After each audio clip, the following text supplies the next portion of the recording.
कृष्णा हरे हरे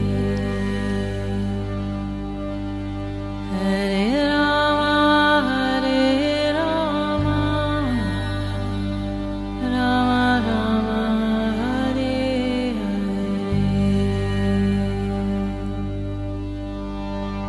नमस्कार, रेडियो मानव रचना 107.8 पर मैं हूँ सरिता आपके साथ और शुरू हो चुका है कार्यक्रम आत्मदर्शन।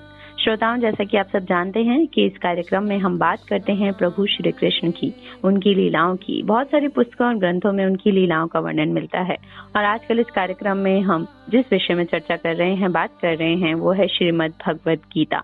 बहुत सारा ज्ञान श्री कृष्ण ने अर्जुन को दिया उस कर्म युद्ध पर, उस धर्म युद्ध पर, जो उस समय वो महाभारत का युद्ध कहलाया। तो इस विषय में बहुत सारी बात करने के लिए, आपको बहुत सारा ज्ञान देने के लिए हमारे साथ हमेशा की तरह स्टूडियो में मौजूद हैं रागलेखा दासी जी, चरणाश्रित युगाचार्य, श्रीमद् भक्ति वेदांत नारायण गोस्वामी जी की शिष्या। रागलेखा दासी जी, आपका स्वागत है हमारे स्टूडियो में। हरे कृष्ण। रागलेखा दासी जी, हम श्रीमद् भगवद गीता की बात कर रहे हैं और इसका 9वां अध्याय जो है हम प्रारंभ कर चुके थे। अब तक इसके 15 श्लोकों तक का वर्णन आपसे जान लिया है कि किस तरह की भक्ति होनी चाहिए। भक्ति योग के विषय में ये पूरा अध्याय है और पिछले एपिसोड में हमें आप बता रही थी कि किस तरह से जो प्रकृति है वो भगवान के अधीन होकर ही कार्य करती है। माया जो है उस प्रभु की दासी है और हम इस माया के चक्कर में फंस कर अपने आप को इस संसार में जो है जोड़ लेते हैं, संसार से खुद को इतना ज्यादा अटैच कर लेते हैं कि हमें प्रभु भक्ति में ध्यान ही नहीं रहता। तो आज हम आगे बढ़ेंगे और इसे 16वें श्लोक की तरफ बढ़ेंगे और इसके बारे में आपसे जानेंगे। जी, अब विश्वरूप उपासना का विस्तार से वर्णन कर रहे हैं 16, 17, 18, 19 श्लोक में। तो उसमें भगवान अर्जुन को कह रहे हैं कि हे अर्जुन, मैं अग्निष्टोमादि श्रोत काम हूँ, मैं वैश्व देवादि स्मार्त कर्म हूँ, मैं श्राद्ध का अन्न हूँ, मैं औषधि हूँ, मैं मंत्र हूँ, मैं घृत हूँ, घी, मैं अग्नि हूँ, मैं होम हूँ, मैं ही जगत का माता पिता धाता और पितामह हूँ और मैं योग्य वस्तु हूँ, मैं शोधक हूँ, मैं ओंकार हूँ। तो भगवान बता रहे मैं कहाँ कहाँ स्थित हूँ। किन वस्तु वो मैं ही हूँ और मैं ही ऋक् साम यजुर्वेद हूँ। मैं सबकी कर्म फल रूप गति, भर्ता, प्रेम, साक्षी, निवास, शरण, सुहृद, सृष्टि, स्थिति, प्रलय आदि क्रिया हूँ। मैं आधार और अव्यय बीज हूँ। मैं ही सूर्य रूप में ताप हूँ, प्रदान करता हूँ। तो सूर्य का जो ताप होता है वो भी भगवान ही है। वर्षा का आकर्षण करता हूँ और उसे बरसाता हूँ। तो जब वर्षा में समुद्र से वाष्प फूटती है और वो उसका बादल का रूप धारण कर लेती है, उसके बाद वर्षा होती है। बादल जब भर जाते हैं बहुत ज्यादा तो वो अपना जल को बाहर कर देते हैं। तो मैं अमृत हूँ, मैं मृत्यु हूँ और मैं ही स्थूल और सूक्ष्म समस्त वस्तु हूँ। तो कहते हैं लोग क्यों बहुत प्रकार से आपकी उपासना करते हैं। इस प्रश्न के उत्तर में भगवान 4 श्लोकों में विश्व रूप की विस्तार पूर्वक बता रहे हैं। तो इस जगत में अपने गर्भ से धारण करने के कारण मैं माता हूँ। धाता मतलब इस जगत का पालन पोषण करता हूँ। पितामह मतलब जगत के सृष्टा ब्रह्मा का भी जनक हूँ, क्योंकि ब्रह्मा जी भी भगवान के नाभि कमल से उत्पन्न हुए हैं, तो इसलिए मैं सबका जनक हूँ। और पितामह भी हूँ। और वेद्यम जो जानने योग्य वस्तु है, पवित्रम जो शोधन करने योग्य है, और निवासम मतलब धाम, शरण मतलब कि जो विवेकियों का त्राता हूँ, सुहृद अर्थात निरुपाधिक हितकारी हूँ। तो इस तरह से मैं बोल रहे कि मैं सूर्य भी हूँ, ग्रीष्म काल में ताप प्रदान करता हूँ और वर्षा ऋतु में वर्षा का आकर्षण करके उसे बरसाता हूँ। अमृत अर्थात मोक्ष, मृत्यु अर्थात संसार, सदवस्तु अर्थात सूक्ष्म स्थूल, ये समस्त ही मैं ही हूँ। इस प्रकार से जानकर वे मुझ विश्वतोमुख की उपासना करते हैं। तो जो लोग जानते हैं कि मैं ये हूँ, मेरी विभूति है, तो मेरा विश्व रूप की उपासना करते हैं।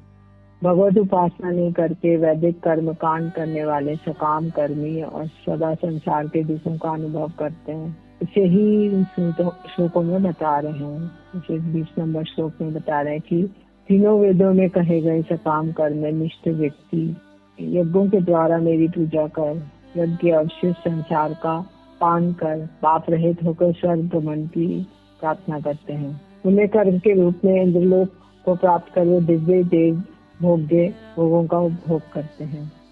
जो ऋग यजु सामवेद तीनों की विद्या जानते हैं, वे त्रय विद्या अर्थात तीनों वेद में कथित कर्मों में निष्ठा रखने वाले हैं। वे यज्ञ के द्वारा ही मेरी पूजा करते हैं। इंद्रादि देव का गण मेरे ही रूप है, ये नहीं जानते हुए भी वस्तुतः ये इंद्रादि रूप में मेरी ही पूजा करते हैं तथा आपके अवशेष सोमरस का पान करते हैं। सोमरस पीने के लिए वे पुण्य लाभ कर स्वर्ग भोग की सोमरस पीने वाले वे पुण्य लाभ कर स्वर्ग सुख का भोग करते हैं। ये था 20वां श्लोक। अभी 21वें श्लोक में कह रहे हैं, वे उस विशाल सरलोक का भोग करने के पश्चात पुण्य के क्षीण होने पर मृत्यु लोक में गिर जाते हैं और इस प्रकार तीनों वेद में उक्त सकाम कर्मों का अनुष्ठान करने वाले पुनः पुनः संसार में आवागमन को प्राप्त होते हैं। ये भी 21वां श्लोक था। 22वें श्लोक में कह रहे हैं, सकाम कर्मियों की भांति अनन्य भक्तों को और योग क्षेम के लिए प्रयास नहीं करना पड़ता और ये कार्य भगवान स्वयं ही करते हैं। अनन्य चिंतयन्तो माम ये जना पर्युपासते तेषां नित्य अभियुक्तानां योग क्षेमं वहाम्यहम्। कह रहे हैं, अन्य कामनाओं से रहित और मेरी चिंता में लीन जो व्यक्ति सभी प्रकार से मेरे उपासना करता है, नित्य मुझ में ही एक निष्ठ उन व्यक्तियों का योग और क्षेम मैं वहन करता हूँ, भगवान कह रहे हैं। तो भगवान अपने अनन्य भक्तों का पालन और रक्षण स्वयं करते हैं। इस विषय में वे कह रहे हैं, मेरे भक्तों का सुख कर्म फल के द्वारा प्राप्त नहीं है, अपितु मेरे द्वारा प्रदत्त है। उनकी अपेक्षा नहीं करने पर भी मैं ही उनका पालन करता हूँ। उनके शरीर पोषण का भार मैं ही वहन करता हूँ। जैसे कि गृहस्थ अपने पुत्र आदि के पोषण के लिए भार वहन करता है, अन्य लोगों की भांति उनका योगक्षेम कर्म से प्राप्त होने वाला नहीं है। तो योगक्षेम जैसे गृहस्थ होता है, वो अपने सारा पुत्र पुत्री सारे परिवार का पालन भी करता है, रक्षा भी करता है। तो भगवान कह रहे हैं, जो मेरे अनन्य भक्त हैं उनका मैं ही पालन पोषण और रक्षा करता हूँ। उनके स्वतंत्र होने पर भी अपने वात्सल्य के द्वारा यही मेरे भक्तों के प्रति ये सुख प्रदान करने का, अतः अपने इष्ट देव के ऊपर अपने पालन पोषण का भार डालने के कारण वे भक्तगण प्रेम रहित हैं, ऐसा कहना उचित नहीं है। तो कहते हैं कि वो भक्तगण, ऐसा सोचा जाता है कि ये भक्तगण को तो कोई प्रेम नहीं है और अपने पालन पोषण का भार भगवान के ऊपर डाल रहे हैं। लेकिन मैं स्वेच्छा पूर्वक ऐसा ग्रहण करता हूँ उनका पालन पोषण और रक्षा, क्योंकि मैं चाहता हूँ कि मैं ही करूँ उनका, क्योंकि वो मेरे बच्चे हैं। भक्तों में आसक्त मेरे लिए अपने भक्तों का भार वहन करना उसी प्रकार अत्यंत सुखप्रद है जिस प्रकार लोगों को अपनी भोग्या पत्नी का भार वहन करने में सुख प्राप्त होता है।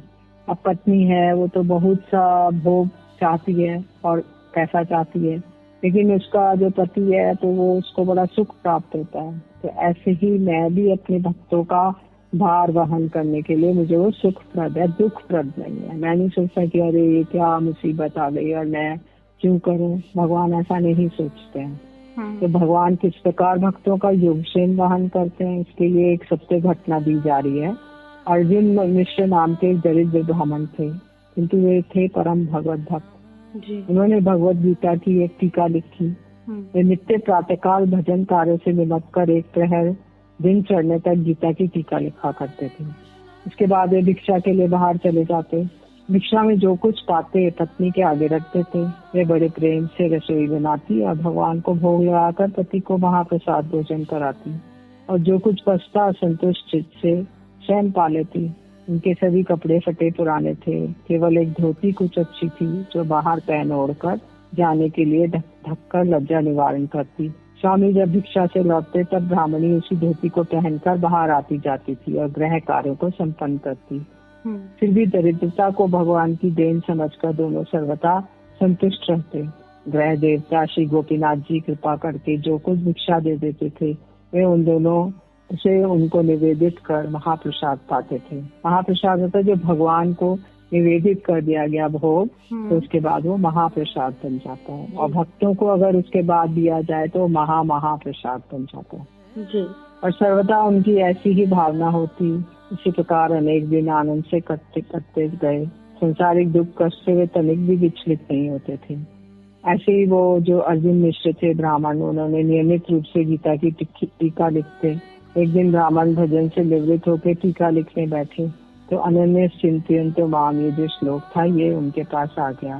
नित्य अभियुक्तानाम योगक्षेम वहाम्यहम्। श्लोक की टीका लिखने थी। श्लोक पढ़ते एक जटिल समस्या पैदा हुई।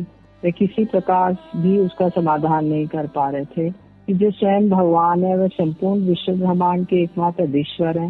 क्या वे अपनी अनन्य भाव से भजन करने वाले व्यक्तियों का योगक्षेम स्वयं ग्रहण करते हैं? तो जो अनन्य रूप से उनका भजन कर रहा है तो उसका पालन और उसकी रक्षा करना वो स्वयं करते हैं? नहीं, ऐसा कदापि संभव नहीं है। यदि ये सत्य है तो मेरी ऐसी अवस्था क्यों है?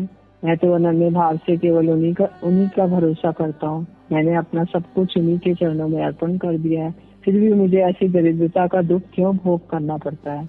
अतः नित्य अभियुक्तानाम योगक्षेम वहाम्यहम् भगवान के मुखारविंद से निकला हुआ वाक्य नहीं, बल्कि किसी ने बाद में जोड़ा है। वो ऐसा सोचने लगे कि भगवान ऐसा नहीं कर सकते और ये किसी और ने लिखा है। तो ऐसे करके वे अपनी बुद्धि से गुत्थी को जितना सुलझाने की चेष्टा करते उतना ही अधिक उलझते जाते। धीरे धीरे उनका संदेह बढ़ता गया। आखिर उन्होंने उस अंश को लाल स्याही की 3 रेखाओं से काट दिया। उन्होंने ये वाला जो अक्षर सेंटेंस था गीता का उन्होंने काट दिया कि नित्य अभियुक्तानाम योगक्षेम वहाम्यहम्। 3 पेन के लाल पेन के 3 बार निशान लगा दिए और ग्रंथ लिखना बंद करके भिक्षा के लिए निकल पड़े। इधर करुणा में शरणागत पालक भगवान ने देखा मेरे भक्त के मन में मेरे वचनों पर संदेह उत्पन्न हुआ है। वे अति मनोहर सुकुमार श्याम वर्ण के बालक बनकर वेश धारण करके 2 टोकरियों में प्रचुर चावल, दाल, तरकारी, घी आदि सामान भरकर इसे भैंगी पर, मतलब वो जो भैंगी होती है ना जो लकड़ी का होता है और एक तरफ एक टोकरी होती है दूसरी तरफ एक टोकरी, जैसे श्रवण कुमार जी की थी, एक माता एक पिता, तो वो लेकर स्वयं अपने कंधों पर वहन करते हुए मिश्र जी के दरवाजे पे पहुंचे और दरवाजा भीतर से बंद था। पहले उन्होंने दरवाजा खटखटाया और फिर जोर जोर से पुकारने लगे, माता जी माता जी। बेचारी ब्राह्मणी के पास तो कोई कपड़ा नहीं था, चित्रों को लपेट कर किसी के सामने जाए भी तो कैसे जाए। तो लज्जावशता आखिर चुपचाप बैठी गई, किंतु दरवाजे की खटखटाहट और पुकारने की आवाज बंद होने के बदले क्रमशः बढ़ती गई। आखिर उन्होंने लाचार होकर दरवाजा खोल दिया। बच्चा जो बालक था बहंगी उठाकर भीतर आ गया। उसे आंगन में रखकर वह एक और खड़ा हो गया। ब्राह्मणी लज्जा से सिमटी सी मुख नीचे करके घर के भीतर घुस गई। बालक वेशधारी भगवान ने ब्राह्मणी से कहा, माँ, पंडित जी ने मुझे ये भोजन सामग्री देकर भेजा है, आप इसे भीतर रख लें। ब्राह्मणी अब तक लज्जा के मारे घर में मुख नीचे किए बैठी थी। बालक के मधुर शब्दों को सुनकर आंगन में देखा बड़ी बड़ी 2 टोकरियां भोजन की सामग्री से भरी हुई है। इतनी भोजन सामग्री उन्होंने अपने जीवन में कभी नहीं देखी थी। बालक के बार बार कहने से वे सामानों को एक एक करके घर में रखने लगी। आनंद और उत्साह से उन वस्तुओं को लेने जाने के समय बार बार बालक के मुखमंडल को निहारती जाती थी। बालक का सुंदर मुखकमल देखकर वह निहाल हो गई और बोली, अहो कितना सुंदर मुख है, श्याम वर्ण में इतनी अलौकिक सौंदर्य हो सकती है, इसकी जीवन में मैंने कल्पना तक नहीं की थी। ठगी सी रह गई। देखते देखते उनकी दृष्टि बालक के वक्षस्थल पर पड़ी। उन्होंने देखा उसकी छाती पर 3 लंबे लंबे दाग पड़े हैं, मानो किसी ने अभी अभी किसी तेज अस्त्र से उसको चीर दिया हो और खून निकल रहा है। वे आतुर हो गए, बोली, बेटा तुम्हारे वक्षस्थल पर किसने निर्मम ने चीरा? तो हाय हाय, ऐसे सुकोमल अंगों पर आघात करने से पाषाण हृदय भी गल जाएगा। बालक विस्तारी श्री कृष्ण ने कहा, माँ, मुझे सामान लाने में कुछ देरी हो गई, इसलिए मिश्र जी ने स्वयं मेरी छाती को चीर दिया। हाय हाय, उन्होंने तुम्हारी छाती को चीर दिया? ब्राह्मणी की आंखें सजल हो आई। अच्छा, घर आने दो, उनसे पूछूंगी तुम्हारी सुकोमल अंग पर उन्होंने किस प्रकार निष्ठुर होकर हाथ उठाया। बेटा दुख ना करो, थोड़ी देर ठहर जाओ, मैं भी रसोई तैयार करती हूँ, तुम ठाकुर जी का प्रसाद पाके जाना। जी, बहुत ही सुंदर प्रसंग चल रहा है। प्रभु और भक्तों की कहानी, बहुत सारे प्रसंगों के माध्यम से हम जानने की कोशिश करते हैं प्रभु की कृपा के बारे में। और ये एक प्रसंग जो रागले खरासी जी आप हमें सुना रही हैं, आगे और भी इसके बारे में आपसे जानेंगे कि इस कहानी में आगे क्या हुआ। लेकिन श्रोताओं, अभी लेते हैं एक छोटा सा ब्रेक, सुनते हैं एक प्यारा सा भजन, फिर लौट कर आते हैं। आप जुड़े रहिए रेडियो मानव रचना 107.8 के साथ कार्यक्रम आत्मदर्शन में। Feel good, feel live.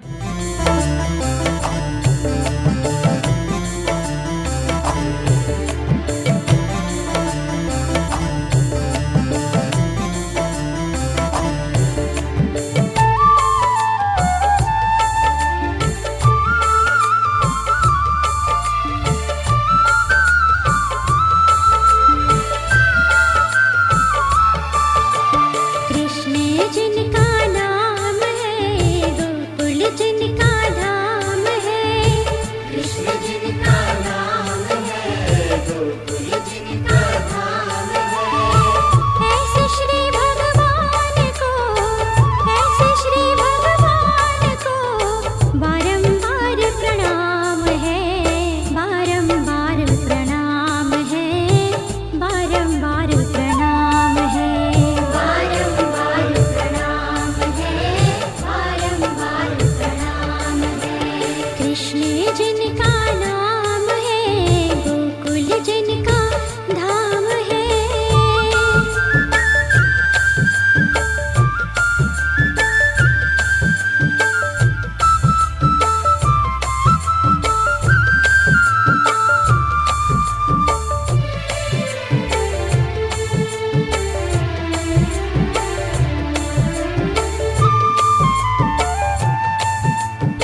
Krishna Hare Hare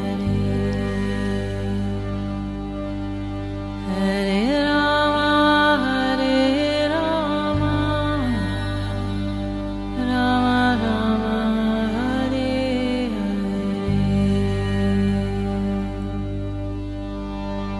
स्वागत है आप सभी का एक बार फिर रेडियो मानव रचना 107.8 पर। मैं हूँ सरिता आपके साथ और कार्यक्रम आप सुन रहे हैं आत्मदर्शन, जिसमें श्रीमद् भगवत गीता का जो है वर्णन चल रहा है। इसका 9वां अध्याय हम कर रहे हैं और विभिन्न श्लोकों के माध्यम से रागलिका दासी जी हमें बता रही हैं कि प्रभु अपने भक्तों पर कैसे कृपा करते हैं। कभी भक्त प्रभु से नाराज हो जाते हैं तो किस तरह से प्रभु अलग अलग रूप धरकर उनके सामने आते हैं और किस तरह से उनकी भक्ति को और भी ज्यादा मजबूत कर देते हैं। तो ऐसा ही प्रसंग चल रहा है, रागलिका दासी जी हमें सुना रही हैं। जी, इस कहानी में आगे क्या हुआ रागलिका दासी जी? जी, ब्राह्मणी बालक को आंगन में बैठाकर रसोई के आयोजन में व्यस्त हो गई। इधर भगवान ने सोचा, जिस उद्देश्य के लिए मैं इन वस्तुओं को स्वयं वहन करके लाया वह कार्य तो पूर्ण हो गया। ब्राह्मण अब घर आकर हाथों हाथ मेरे वाक्य की सत्यता का प्रमाण पा जाएंगे। फिर कभी भी मेरे वाक्य पर अविश्वास या संदेह नहीं होगा। इस तरह भक्त का संदेह दूर करने के लिए व्यवस्था करके वे तत्क्षणात अंतर ध्यान हो गए। इधर ब्राह्मण को आज बहुत चेष्टा करने पर भी कुछ भिक्षा नहीं मिली। वे निराश होकर घर लौटे। उन्हें सोचा ठाकुर जी की ऐसी ही इच्छा है। दरवाजा खटखटाते ही ब्राह्मणी ने दरवाजा खोल दिया। घर में प्रवेश करते हुए पत्नी के रसोई का आयोजन करते देखकर बोले कि रसोई का आयोजन तो कर रही हो पर आज कुछ भी नहीं मिला, क्या बनाओगी? क्यों, कुछ देर पहले ही आपने उस बालक के हाथ जो इतना भोजन का सामान भेजा है, हम दोनों इसे 6 महीने में भी समाप्त नहीं कर पाएंगे। तो रसोई क्या होगी, ऐसा क्यों कहते हो? ब्राह्मणी को कुछ विस्मय हुआ, किंतु अपना हृदय पाषाण जैसा इतना कठोर हो सकता है, मैं पहले ऐसा नहीं जानती थी। उस निरीह बालक के सुकोमल अंगों पर आपने कैसा आघात किया, थोड़ी भी दया न आई। उसकी छाती सिर जाने से लाल लाल 3 दाग हो गए थे, मानो अभी भी रक्त निकल पड़ेगा। मिश्र जी के आश्चर्य का ठिकाना न रहा। उन्होंने कहा, आखिर बात क्या है, साफ साफ कहो। मैंने ना तो कोई सामान भेजा है, न ही किसी बालक को मारा है, यही समझ में कुछ नहीं आ रहा है। ब्राह्मणी ने पतिदेव की बात सुनकर उन्हें घर में रखे चावल, दाल, आटा आदि वस्तुओं को दिखाया और आंगन में बैठे बालक के वक्षस्थल पर छिड़े हुए दागों को दिखलाने के लिए उन्हें साथ लेकर आंगन में आई। देखो, वहाँ बालक नहीं है, कहाँ गया? इधर खोजा, बाहर का दरवाजा पूर्ववत बंद था। दोनों हैरान होकर एक दूसरे की तरफ देखने लगे। मिश्र जी को अब कुछ भी समझना बाकी नहीं रहा। उन्होंने उनकी आंखों से अविरल अश्रुधारा प्रवाहित होने लगी। फिर भी रहा सा संदेह दूर करने के लिए हाथ पैर धोकर ठाकुर जी के घर में गए। गीता ग्रंथ को खोल के देखा। आज सवेरे उन्होंने जो लाल स्याही की 3 रेखाएं नित्य अभियुक्ताना योग शेम बहाम्यन काटा था, ये तीनों रेखाएं नहीं है। वे आनंद से गदगद होकर ठाकुर घर से निकल आए और रोते रोते पत्नी से बोले, हे प्रिय, तुम धन्य हो, आज तुमने गोपीनाथ के साक्षात दर्शन मिले। तुम्हें ये सभी सामान वे स्वयं वहन करके लाए। भला मैं इतना सामान कहाँ पाऊंगा? आज सवेरे गीता की टीका लिखने के लिए मुझे भगवान की वाणी पर संदेह हुआ था। मैंने संदेह युक्त अंश को लाल स्याही के 3 रेखाओं से काट दिया था। इसी से हमारे गोपीनाथ का सुकोमल वक्षस्थल छीन लिया। ये परम करुणामय है। उन्होंने अपनी वाणी की सत्यता प्रमाणित कर मुझ जैसे नास्तिक का संदेह दूर करने के लिए कितना कष्ट उठाया। वे आगे बोल न सके, गला रुद्ध हो गया। प्रेम में विभोर होते हा गोपीनाथ कहते गिर पड़े। ब्राह्मणी गोपीनाथ के सामने सुध खोई हुई सी खड़ी है थी। उसकी भी आंखें बरस पड़ी। इस समय पश्चात ब्राह्मणी को चेतन आई। उन्होंने स्नान आदि नित्य क्रिया समाप्त कर गोपीनाथ जी को भोग लगाया और परम प्रीति के साथ दोनों ने महाप्रसाद पाया। फिर तो वो नियमित रूप से गीता की टीका लिखने लगे। उनका जीवन प्रेममय हो था। जी जी, बहुत ही सुंदर ये प्रसंग रहा। प्रभु की कृपा जिस पर होनी होती है तो प्रभु अपने भक्तों को कभी निराश नहीं करते। और जो ये प्रसंग रागलिका दासी जी ने हमें सुनाया, भक्ति योग के बारे में ही बात हो रही है। 7वें अध्याय से लेकर 12वें अध्याय तक हम इस श्रीमद् भगवद गीता में भक्ति योग का ही वर्णन जान रहे हैं रागलिका दासी जी से। तो आज इन विभिन्न श्लोकों के माध्यम से बहुत सारा ज्ञान आप तक पहुंचाने की कोशिश की गई है। श्रोताओं, आगे और भी श्लोक हैं जिनका वर्णन हम जानेंगे, लेकिन अपने आने वाले एपिसोड में। आज के लिए बस इतना ही। रागलिका दासी जी, आपको बहुत बहुत शुक्रिया हमारे स्टूडियो में आने के लिए। हरे कृष्ण। तो श्रोताओं, आज के लिए हमें इस कार्यक्रम से दीजिए इजाजत। अगर आप भी इस कार्यक्रम के विषय में कुछ कहना चाहते हैं, आपकी कोई राय है, तो आप हमें SMS करके बता सकते हैं 8010781078 पर। तो आज के लिए हमें दीजिए इजाजत और आप सुनते रहिए रेडियो मानव रचना 107.8 पर आने वाले अन्य कार्यक्रमों को भी। Feel good, feel live.